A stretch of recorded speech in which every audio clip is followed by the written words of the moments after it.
الحمدللہ رب العالمین والصلاة والسلام علی سید المرسلین اما بعد فاعوذ باللہ من الشیطان الرجیم بسم اللہ الرحمن الرحیم الصلاة والسلام علیک یا رسول اللہ وعلی آلک واصحابک یا حبیب اللہ الصلاة والسلام علیک یا نبی اللہ وعلى آلک واصحابک یا نور اللہ۔ درود پاک پڑھنے کے بے شمار فضائل و برکات ہیں۔ بہت ساری احادیث فضائل درود میں ملتی ہیں، اور درود پاک کے فضائل سنتے ہیں تو ایمان تازہ بھی ہو جاتا ہے۔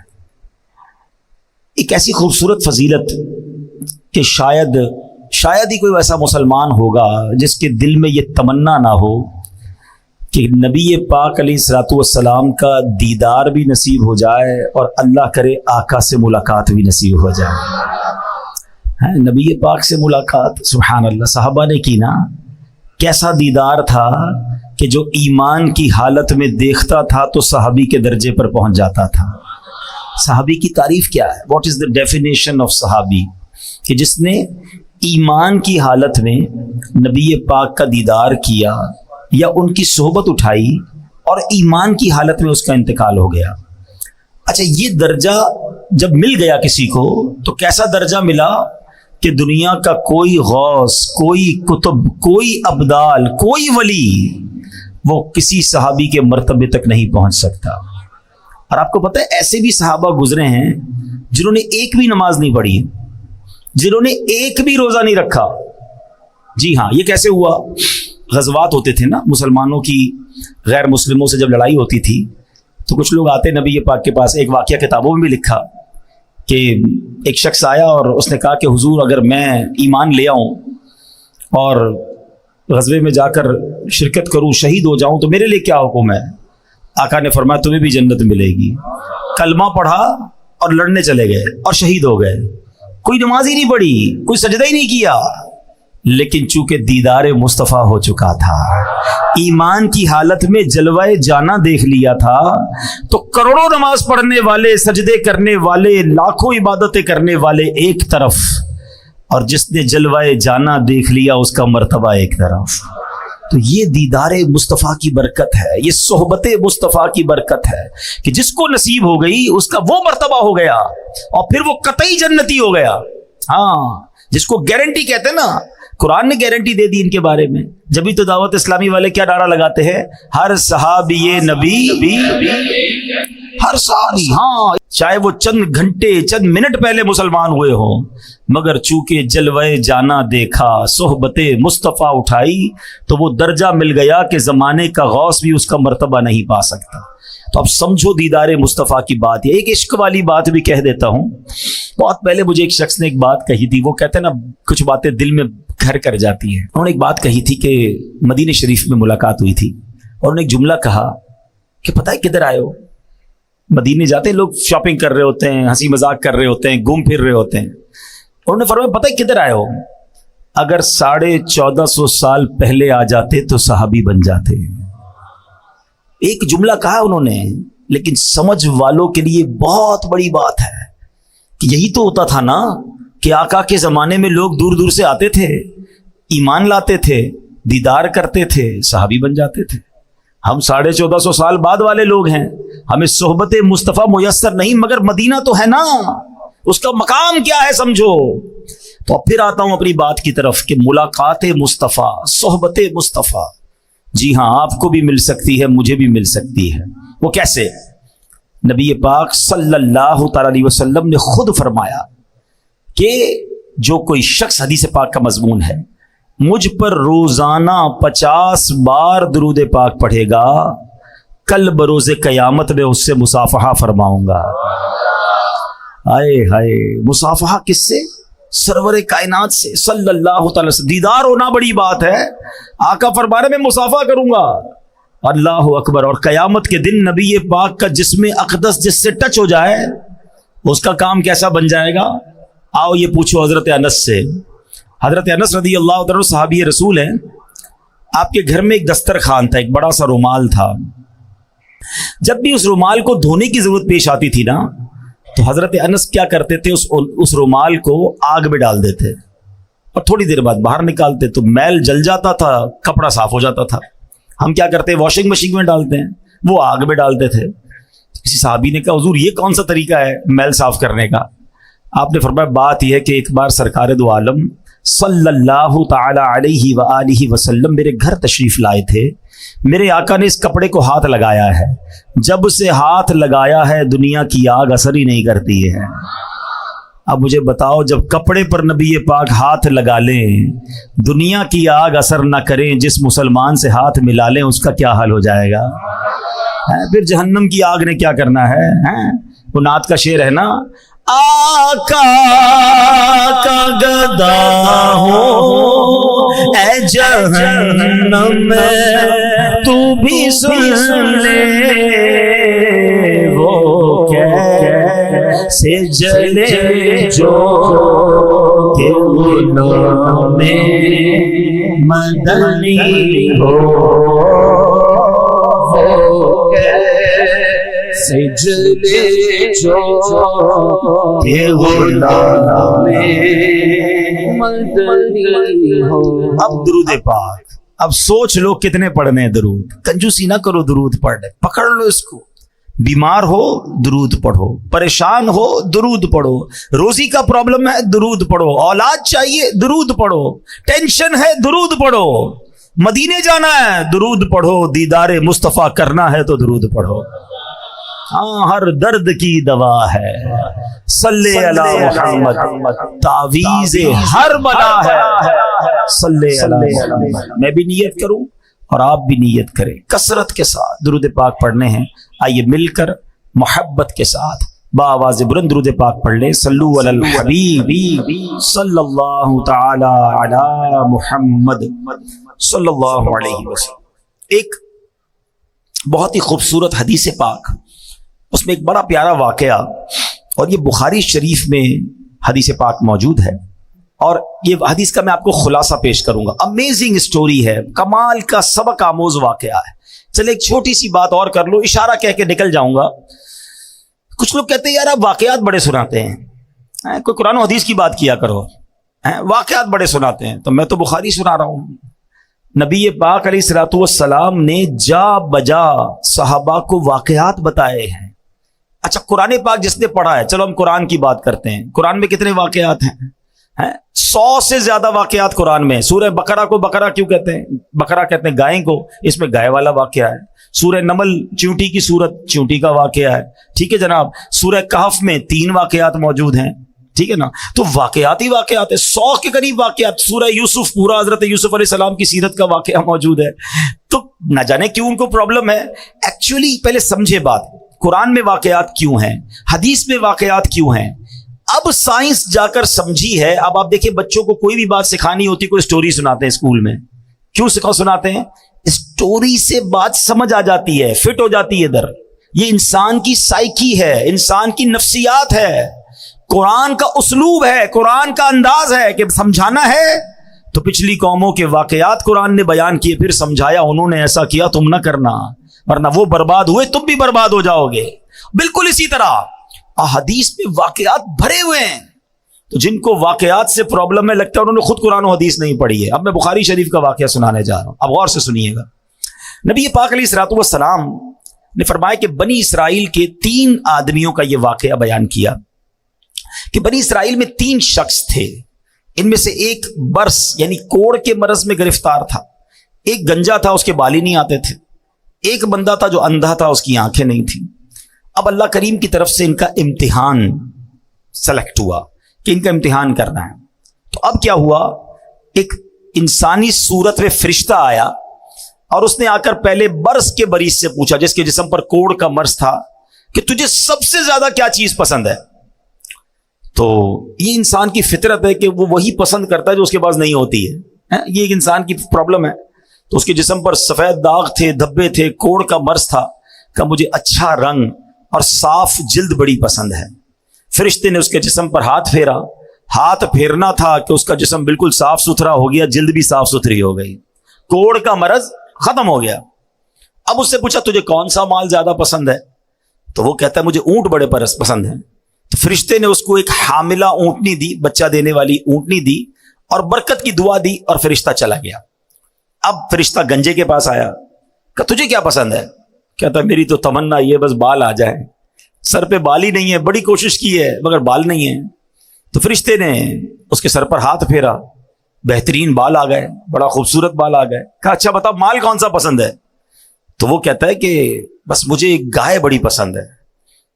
اس زمانے میں جانور مال ہوتا تھا. اب بھی جو گاؤں گوٹ کے لوگ ہیں نا، شاید شہر والوں کو سمجھنا آ رہا ہو کہ پیسے مانگنے تھے، گاڑیاں مانگنی تھی، کیا کسی نے اونٹ مانگا، کسی نے گائے مانگی. گاؤں گوٹ کے لوگوں کے لیے اب بھی یہ ان کا مال ہوتا ہے. ہم شہر والے ہمیں شاید اس کا اندازہ نہیں. بہرحال اس نے کہا کہ مجھے گائے بڑی پسند ہے. فرشتے نے حاملہ گائے جو بچہ دینے والی گائے تھی اس کو دی، برکت کی دعا دی اور آگے چلا گیا. اب تیسرے کے پاس پہنچا فرشتہ. وہ کون تھا؟ اندھا. تو فرشتے نے پوچھا کہ تجھے کیا پسند ہے؟ کہتا ہے اندھے کو کیا چاہیے؟ آنکھیں چاہیے، میں تو دیکھ ہی نہیں سکتا دنیا میں کیا ہو رہا ہے، کاش مجھے آنکھیں مل جائیں. فرشتے نے اس کی آنکھ پر ہاتھ پھیرا، دعا دی، اس کی آنکھیں روشن ہو گئی. پوچھا کون سا مال پسند ہے؟ وہ کہتا مجھے بکریاں بڑی پسند ہیں. فرشتے نے اسے حاملہ بکری دی، بچہ دینے والی بکری دی اور دعا کی، برکت کی اور چلا گیا. اب اللہ کا کرنا دیکھیں کہ جو برس والا تھا اس کو اونٹنی دی تھی، گنجے کو بال بھی دی اور گائے بھی دے دی، اندھے کو آنکھیں بھی مل گئیں اور بکریاں بھی مل گئیں. اب اللہ پاک نے اتنی برکت دی کہ تینوں کے پاس ریوڑ کے ریوڑ ہو گئے، یعنی دوسرے لفظوں میں وہ لاکھوں پتی ہو گئے، کروڑ پتی ہو گئے. اب کچھ عرصے کے بعد وہی فرشتہ دوبارہ گیا ان کے پاس، اور اب اور شکل میں گیا، ایک غریب آدمی کی شکل بنا کر. اور وہ جو برس والا تھا، کوڑی تھا، جس کو برس بھی ٹھیک ہو گیا، بہت ساری اونٹنیاں بھی ہو گئی. تو کہا میں غریب آدمی ہوں. فرشتہ اس کے پاس جا کے کہتا ہے اور میرے پاس کچھ کھانے پینے کو نہیں، زیادہ راہ بھی نہیں ہے. اللہ تعالیٰ نے تجھے کتنی خوبصورت جلد دی ہے، کتنا خوبصورت جسم دیا ہے، اتنے سارے اونٹ بھی دیے ہیں، ایک اونٹ مجھے دے دو تاکہ میں بھی منزل تک پہنچ جاؤں. یہ سن کر وہ ناشکرا انسان بولتا ہے کہ میرے خرچے بہت زیادہ ہیں، میں تجھے کچھ نہیں دے سکتا. اب فرشتہ کہتا ہے میں تجھے جانتا ہوں، تو وہی تو نہیں جس کو کوڑ کی بیماری تھی، لوگ تجھ سے نفرت کرتے تھے، تو غریب اور محتاج تھا، پھر اللہ پاک نے تجھے مال دیا. ایک اجنبی سے ایسی باتیں سننے کے بعد اس کو ڈر جانا چاہیے تھا، مگر وہ اکڑ کے کیا کہتا ہے، ایسا بالکل نہیں ہے، یہ مال تو مجھے وراثت میں ملا ہے. اللہ اکبر. اب فرشتے نے جب اس کی ناشکری والے الفاظ سنے نا، تو کہا اگر تو اپنی بات میں جھوٹا ہے اور اگر ایسا ہی ہے تو اللہ تجھے ویسا ہی کر دے جیسا پہلے تو تھا. اب فرشتہ گنجے کے پاس آیا، اس کے پاس بھی مال، اس کے پاس بہت ساری گائیں، سر پر بال بھی ہیں. اس نے کہا کہ مجھے اللہ کی راہ میں کچھ دے دو، ایک گائے مجھے دے دو، میں غریب آدمی ہوں. کہ نہیں میں تمہیں کچھ نہیں دے سکتا. کہ تو وہی تو نہیں جس کے سر پر بال بھی نہیں تھے اور کچھ مال بھی نہیں تھا، اللہ نے تجھے دیا. کہتا نہیں مجھے وراثت میں ملا ہے، یہ میں نے سب کمایا ہے. فرشتے نے کہا اگر تو جھوٹا ہے تو بھی ویسا ہی ہو جائے جیسا پہلے تھا. اب تیسرے کے پاس آیا، اندھے کے پاس، آنکھیں مل چکی تھی، غریب مسافر بن کر کہتا ہے کہ اللہ نے تجھے آنکھ کی نعمت بھی دی ہے، میں اسی رحمان کا تجھے واسطہ دیتا ہوں، مجھے ایک بکری دے دو تاکہ میں اپنی منزل پر پہنچ جاؤں.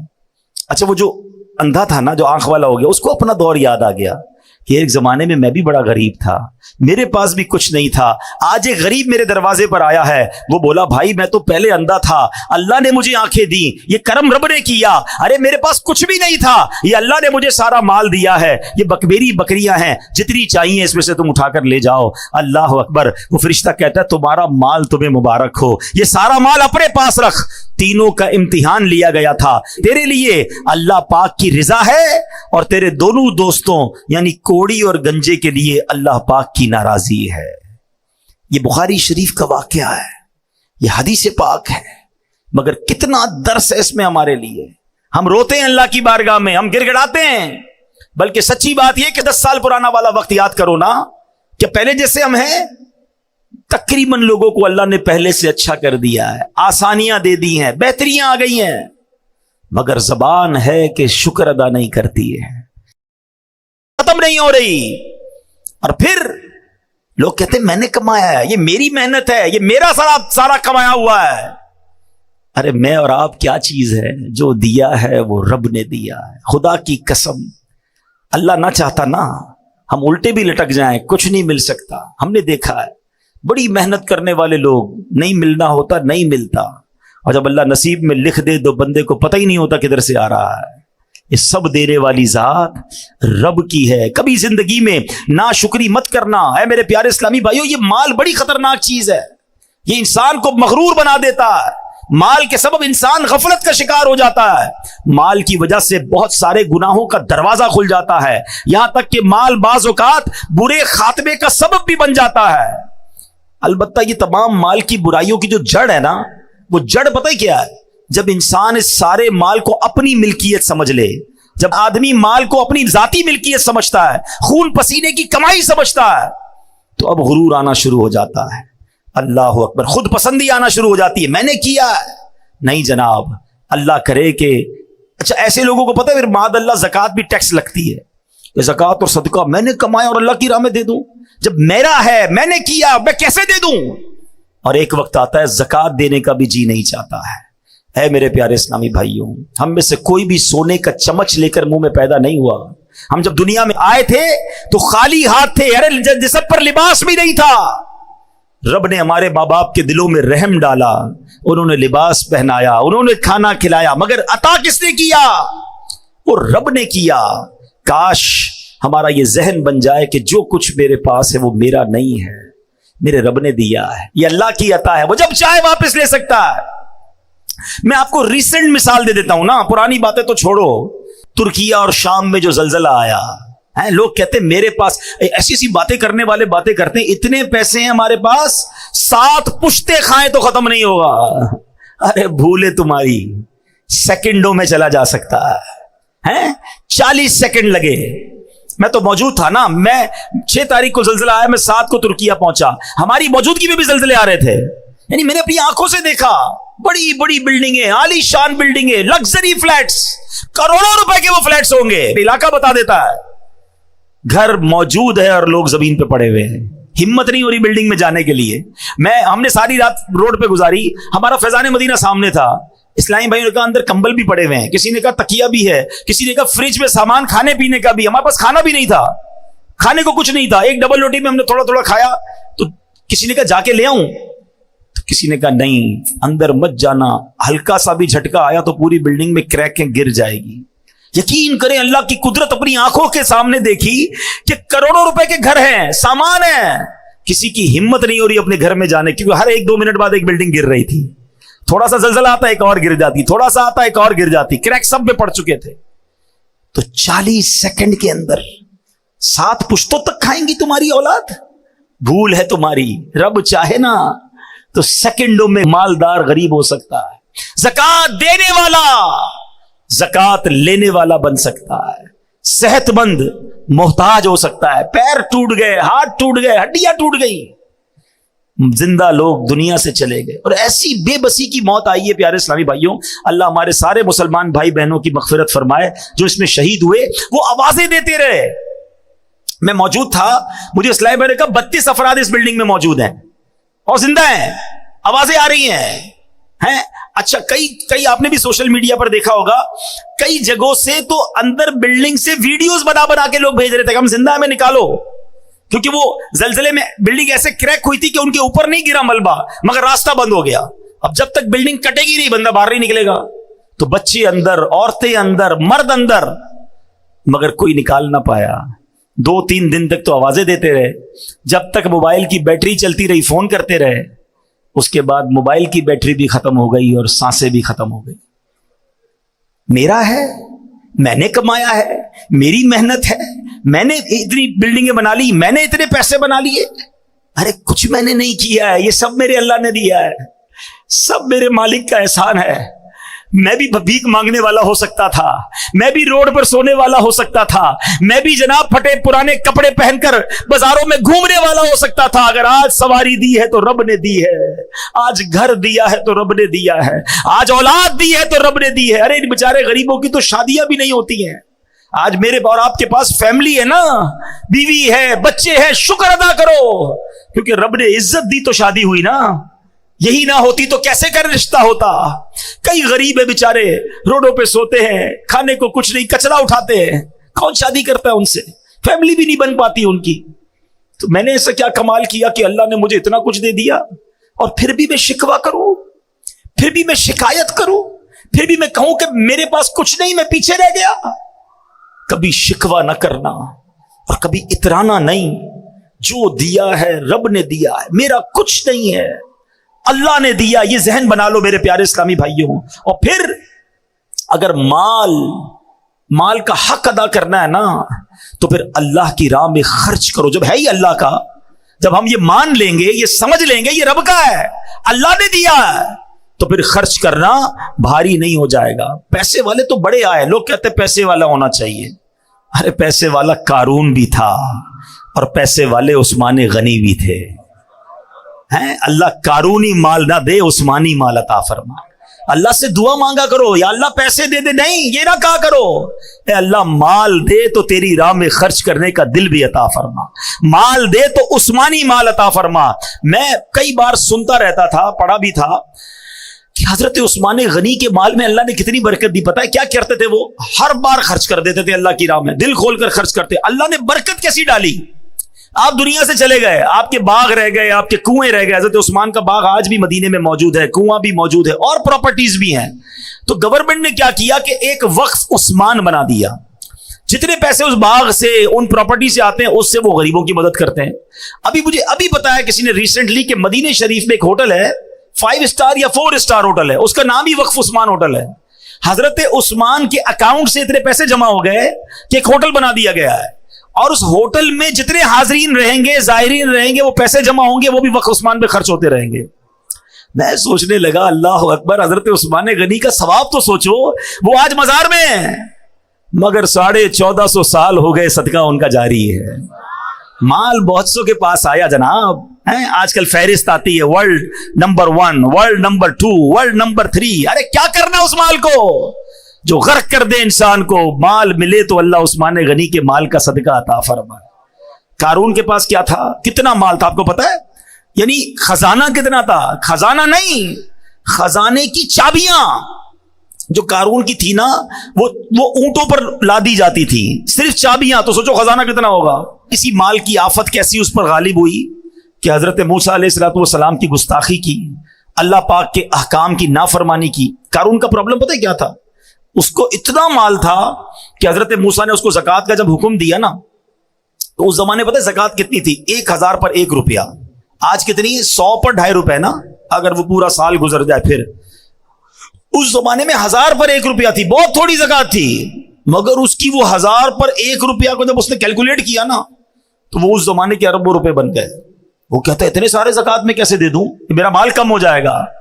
اللہ اکبر. اللہ سے ایک اور دعا کیا کرو، میں تو کرتا ہوں، سمجھ آئے تو آمین کہہ دینا کہ اللہ وہ مال مت دینا جس کی زکوٰۃ بھاری پڑ جائے، مال وہ دینا جس کی زکوٰۃ دل سے دینے کا شوق پیدا ہو جائے. کیا کرنا ہے ایسے مال کو کہ مال اتنا ہو گیا، اوئے ہوئے ہوئے اب کروڑوں روپے زکوٰۃ دینی پڑے گی. ارے تجھے اللہ نے اربوں دیے ہیں تب کروڑوں بن رہے نا. اللہ مال دے تو خرچ کرنے کا لطف بھی عطا فرمائے. خوش نصیب پتہ ہے کون ہے؟ ہاں یہ بات شاید بہت سو کو سمجھ نہیں آئے گی. 2-4 ہزار زکوٰۃ بنے، 1-2 لاکھ زکوٰۃ بنے، وہ نکل جاتی ہے. جب زکوٰۃ کروڑوں میں بن جائے نا، پھر یہاں بوجھ شروع ہو جاتا ہے. اللہ اس بوجھ سے بچائے. مزہ خوش نصیب پتہ ہے کون ہے؟ کہ جب بھی وہ اللہ کی راہ میں خرچ کرے نا، اس کے دل میں خوشی داخل ہو، وہ مزہ کرے، انجوائے کرے، وہ سمجھ لے اچھا آدمی ہے. مزہ آ رہا ہے نا تمہیں اللہ کی راہ میں خرچ کر کے، فکر نہیں ہو رہی، ٹینشن نہیں ہو رہی، بوجھ فیل نہیں ہو رہا، سمجھ لو دل میں معاملہ ٹھیک ہے. لیکن جیسے ہی میں کسی غریب کی مدد کرتا ہوں، مسجد میں دیتا ہوں، اللہ کی راہ میں خرچ کرتا ہوں، اور ادھر تکلیف شروع ہو جاتی ہے نا، سمجھ لو دیر از سم تھنگ رانگ، گڑبڑ ہے. اللہ کا مال اللہ کی راہ میں دے رہا ہوں، تکلیف کیوں ہو رہی ہے؟ مجھے ایک بات بتاؤ، آپ کے پاس کوئی بندہ کہے یار یہ میرے 1 لاکھ روپے رکھنا، میں بعد میں لے لوں گا، اور تھوڑے دنوں بعد آپ کو فون کرے میں بندہ بھیج رہا ہوں اس کو 5000 دے دینا، تکلیف ہوگی آپ کو؟ کیوں نہیں ہوگی بھائی؟ اسی کے ہیں، لاکھ روپے رکھوائے ہوئے ہیں، 5000 مانگ رہا ہے، تو تکلیف کس بات کی ہے؟ ہمارے پاس اللہ نے، مثال دے رہا ہوں، مثال کے طور پر 1,00,000 روپے رکھوائے اور 1 سال بعد 2,500 روپے کا حکم آتا ہے کہ 2.5% زکوٰۃ دے دو. تکلیف کس بات کی ہے؟ تکلیف پتہ کس بات کی؟ یہ میرے ہیں. اگر جس دن تم نے مان لیا نا اللہ کے ہیں، تو کوئی تکلیف نہیں ہوگی. اللہ تیری راہ میں دے رہا ہوں. اچھا مزے کی بات کیا ہے؟ اللہ کی راہ میں دیتے ہو، اللہ اور بڑھا دیتا ہے. اللہ نے وعدہ فرمایا اور بڑھا دوں گا. اچھا پھر فطرہ، اس کو دینے کو پرابلم ہو رہی ہوتی ہے لوگوں کو، قربانی اس میں پرابلم ہو رہی ہے. اللہ کا ہی مال ہے بھائی، اور اللہ ملٹیپلائی بھی کر رہا ہے. میں گارنٹی دیتا ہوں, مجھ سے نہ پوچھیں, کسی سے بھی پوچھ لیں, جو حلال کماتا ہے اور پوری زکات دیتا ہے, ہر سال اللہ اس کی زکات میں اضافہ فرما دیتا ہے. زکات میں اضافے کا مطلب کیا ہوا؟ مال میں بڑھ گیا نا, مال بڑھا تو زکات بڑھی نا. اس کا مطلب یہ طے ہے کہ اللہ کی راہ میں خرچ کرنے سے مال کم نہیں ہوتا. یہ بس دل کا فطور ہے کہ دیتے وقت پتہ نہیں کیوں پرابلم ہوتی ہے. جس کو تکلیف ہوتی ہے نا, وہ اپنے دل کا علاج کر لے. یار یہ میرے دل میں اتنی خباثت ہے کہ میرے رب نے مجھے مال دیا اور اسی کی راہ میں خرچ کرنے پہ مجھے پرابلم کیوں ہوتی ہے. خوش ہوا کرو.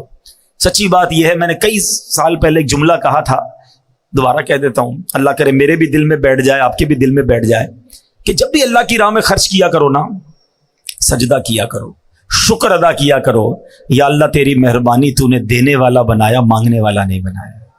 ہاں, یہ رب کی مہربانی ہے. اور جس دن تم دینے والے, خوشی والے بن گئے نا, اللہ یہ ہاتھ دینے والا ہی رکھے گا, کبھی مانگنے والا نہیں بنائے گا, کیونکہ تمہیں دینے میں خوشی ہو رہی ہے. پرابلم جن کو ہوتی ہے نا, جن کو زکات بوجھ فیل ہوتی ہے, وہ اپنا علاج کرے. تو قارون کا یہی پرابلم تھا. اس کا نتیجہ کیا نکلا؟ قرآن کہتا ہے فَخَسَفْنَا بِهِ وَبِدَارِهِ الْأَرْضِ فَمَا كَانَ لَهُ مِنْ فِئَةٍ يَنْصُرُونَهُ مِنْ دُونِ اللَّهِ وَمَا كَانَ مِنَ الْمُنْتَصِرِينَ. قرآن کہتا ہے تو ہم نے اسے اور اس کے گھر کو زمین میں دھسا دیا, تو اس کے پاس کوئی جماعت نہ تھی جو اللہ کے مقابلے میں اس کی مدد کرتی, اور نہ وہ خود اپنی مدد کر سکا. اب ذرا غور کیجئے. اچھا, اس کے اندر ایک اور پرابلم پتہ ہے کیا تھی؟ قرآن ہی بتاتا ہے, قال انما اوتیتہ علی علم عندی. قارون کہتا تھا کہ یہ تو مجھے ایک علم کی بنا پر ملا ہے جو میرے پاس ہے. وہی والی بات, میں نے کمایا ہے, میں نے محنت کی ہے, میں نے جناب بڑا کمپیوٹر کا کورس کیا جب جا کے پیسے بنے, میں نے فلاں یونیورسٹی کی ڈگری لی ہے نا تب جا کے 2 لاکھ روپے کی نوکری ملی ہے. ارے میں نے کتنے سال کاریگر کے ساتھ بیٹھ کر کام سیکھا ہے تب جا کے میرا یہ کارخانہ بنا ہے. یہی ہم کہتے ہیں نا, یہ والا علم تھا, یہ والی سوچ تھی. قارون نے بھی یہی کہا, میرے پاس ایک علم ہے, اس علم کی وجہ سے مجھے یہ خزانہ ملا. اللہ اکبر. یہی بری سوچ تھی, یہی اس کی باطل سوچ تھی کہ قارون غضب الہی کا شکار ہوا اور برے خاتمے میں مبتلا ہو گیا. کچھ نہیں ہے میرے پاس, جو دیا ہے رب نے دیا ہے. فقط اللہ کی مہربانی سے تمہیں ترقی مل رہی ہے. ہمیشہ میرے پیارے اسلامی بھائیوں یہ ذہن رکھیے گا. ارے سبحان اللہ, علامہ ابو الحسن شاذلی فرماتے ہیں, کسی شے کے متعلق ملکیت کا دعویٰ کرنے اور دل میں اس کی ملکیت کا خیال لانے سے بچو, کیونکہ جو بندہ ملکیت کا دعویٰ کرتا ہے وہ کامل مومن نہیں ہوتا. اللہ پاک تو خود فرماتا ہے ان اللہ اشتری من المؤمنین انفسهم واموالهم, بے شک اللہ نے مسلمانوں سے ان کے مال اور جان خرید لیے ہیں. ہم تو بک چکے ہیں بھائی, جنت کا سودا ہوا ہے نا, اللہ کے حبیب نے سودا کروایا ہے. ہم نے اپنے مال اور اپنا جان اللہ کی بارگاہ میں بیچ دیا ہے. تو جب ہمارا ہے ہی کچھ نہیں تو پھر دعویٰ کیسا؟ اللہ کرے کہ ہمارا یہ ذہن بن جائے. اچھا, ایک اور خوبصورت بات, ابھی جو میں مثال دے رہا تھا کہ کوئی بندہ 1 لاکھ روپے ہمارے پاس رکھوائے اور 5,000 روپے مانگے تو ہمیں کیا کہے گا؟ آپ کی مہربانی, آپ نے 5,000 دے دیے. نہیں کہے گا نا, اسی کے پیسے تھے, اس نے مانگے. مگر اللہ کی شان دیکھو, مال دیا رب نے, احسان کیا رب نے, اور اب جب ہم اللہ کی راہ میں خرچ کرتے ہیں تو اللہ قرآن میں کیا فرماتا ہے؟ سبحان اللہ, میرے رب کی شان کریمی دیکھو. اللہ قرآن میں فرماتا ہے من ذا الذی یقرض اللہ قرضا حسنا. ہے کوئی جو اللہ کو قرض حسن دے؟ ارے ذرا سوچے, یا اللہ تیرا مال ہے, ہماری کیا اوقات کہ تجھے قرض دیں؟ اللہ فرماتا ہے کوئی جو اللہ کو قرض حسن دے؟ فَيُضَاعِفَهُ لَهُ أَضْعَافًا كَثِيرًا, تو اللہ اس کے لیے بہت گنا بڑھا دے. وَاللَّهُ يَقْبِضُ وَيَبْسُطُ, اور اللہ تنگی اور کشائش یعنی کھول دیتا ہے. وَإِلَيْهِ تُرْجَعُونَ, اور تمہیں اسی کی طرف پھر جانا ہے. اللہ اکبر. تفسیر صراط الجنان میں اس آیت کے تحت ہے کہ راہ خدا میں اخلاص کے ساتھ خرچ کرنے کو قرض سے تعبیر فرمایا. یہ اللہ کا کمال درجے کا لطف و کرم ہے, کیونکہ بندہ بنایا ہوا اسی کا, مال اس کا عطا فرمایا ہوا, حقیقی مالک وہ, جبکہ بندہ اس کی عطا سے مجازی ملک رکھتا ہے. مگر قرض سے تعبیر کیوں کی گئی؟ علماء نے بڑی بحث کی. اللہ یہ فرما دیتا ہے کوئی جو اللہ کی راہ میں خرچ کرے, یہ کیوں فرمایا ہے کوئی جو اللہ کو قرض دے؟ اس کی پتہ وجہ کیا ہے؟ علماء کہتے ہیں جب بندہ کسی کو تحفہ دیتا ہے نا, گفٹ کرتا ہے, تو واپسی کی امید نہیں ہوتی ہے. دے دیا نا. اور کسی کو قرضہ دیتا ہے تو کیا ہوتا ہے؟ واپس ملے گا. کب دو گے بھائی؟ مہینے کے کتنے دو گے؟ گارنٹی کیا ہے؟ قرضہ الگ ہے، تحفہ الگ ہے۔ رب نے یہ نہیں فرمایا ہے کو جو اللہ کی راہ میں دے دے، فرمایا ہے کو جو اللہ کو قرض دے۔ سمجھ رہے ہو بات کو؟ اس کا مطلب یہ ہوا، یہ وعدہ کیا جا رہا ہے تم میری راہ میں خرچ کرو، میں تمہیں بڑھا کے واپس لوٹاؤں گا۔ ملنا ہی ملنا ہے، واپس آنا ہے۔ کاش یہ بات، یہ فارمولا سمجھ آ جائے۔ بلکہ سچی بات بتاؤں، اگر کوئی غریب بیٹھا ہے نا میرا بھائی، روزگار کا پرابلم ہے، قرضے میں ڈوب گیا ہے، کوئی پرابلم آ گئی ہے، یہ مت سمجھو کہ میں اللہ کی راہ میں کیسے خرچ کروں گا۔ بلکہ قبلہ مفتی قاسم صاحب نے ایک بڑی پیاری بات تفسیر قرآن صراط الجنان میں لکھی کہ دنیا بھر کے امیروں کا جائزہ لینا تو میجورٹی یعنی اکثریت ان میں کہیں نہ کہیں اچھے کام میں کچھ نہ کچھ خرچ کر رہی ہوتی ہے، اس لیے ان کا مال بڑھ رہا ہوتا ہے۔ اور دنیا بھر کے غریبوں کا سروے کرے نا تو اکثریت ان میں وہ جو اللہ کی راہ میں خرچ نہیں کرتی کہ میں تو پہلے ہی غریب، میرا کیا کام خرچ کرنا۔ فرمایا اس لیے یہ غربت سے نکل نہیں پا رہا۔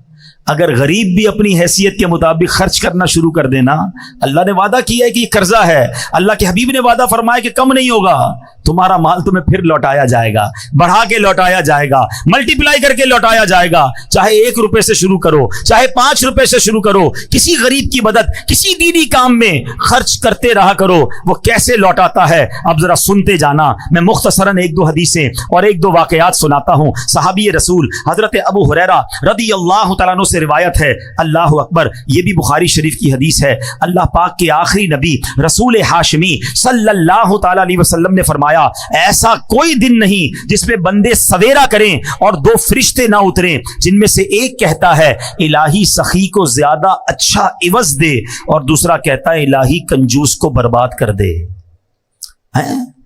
یعنی آپ ذرا سوچیں، فرشتہ روز بددعا کیسے دے رہا ہے؟ کنجوس کو بربادی دے، کہ جو نہیں خرچ کرتا اللہ کی راہ میں، جو کنجوسی کرتا ہے، اور جو سخی ہے اس کے لیے کون دعا کر رہا ہے؟ فرشتہ دعا کر رہا ہے۔ آج میں اور آپ کسی عالم دین، کسی بزرگ، کسی پیر صاحب کو ڈھونڈتے ہیں نا، حضرت ذرا دعا کر دے، خاص مسئلہ ہے، دعا کر دیں۔ ارے تم اللہ کی راہ میں خرچ کرنا شروع کرو، صبح سویرے فرشتے دعا کریں گے تمہارے لیے، اور فرشتوں کی دعائیں حاصل ہو سکتی ہیں۔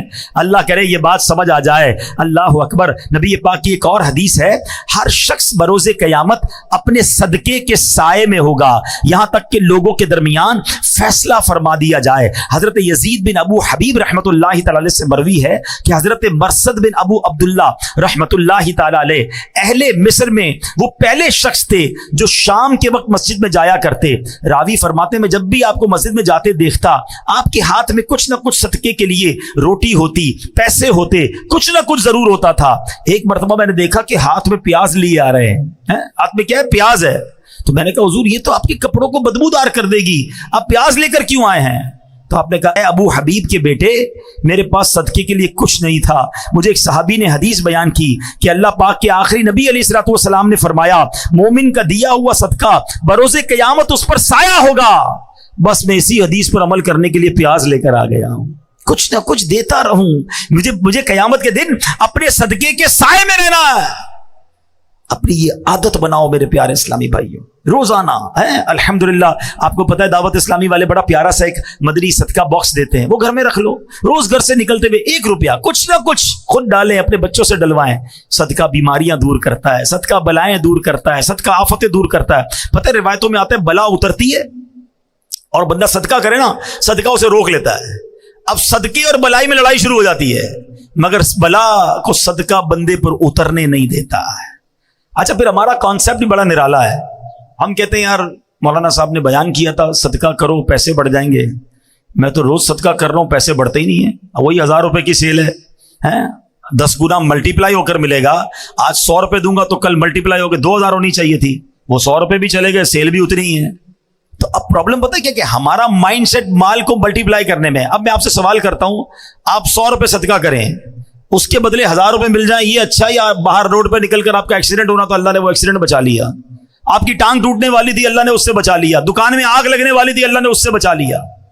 اللہ بہترین فیصلہ کرنے والا ہے نا، ہے کسی کے مال میں برکت دے دی جاتی، کسی سے بلائیں ڈال دی جاتی ہے۔ صدقہ بلائیں بھی تو ٹالتا ہے نا۔ تو ہم جب خیر سے گھوم رہے ہیں نا، مصیبتوں سے بچ رہے ہیں، اور کبھی کبھی آپ نے دیکھا ہوگا آپ کے بچہ گرتے گرتے رک جاتا ہے، آپ کسی سیڑھی سے گرتے گرتے بچ جاتے ہیں، کبھی ٹریفک میں اچانک آپ رکتے اور گاڑی نکلتی ہے، آپ کہتے ہیں یار بچ گیا، ایسے ہی بچ گئے، یہ کوئی نیکی تھی، یہ کوئی دعا تھی، یہ اللہ کی رحمت تھی، تمہیں بچایا گیا، شکر ادا کرو.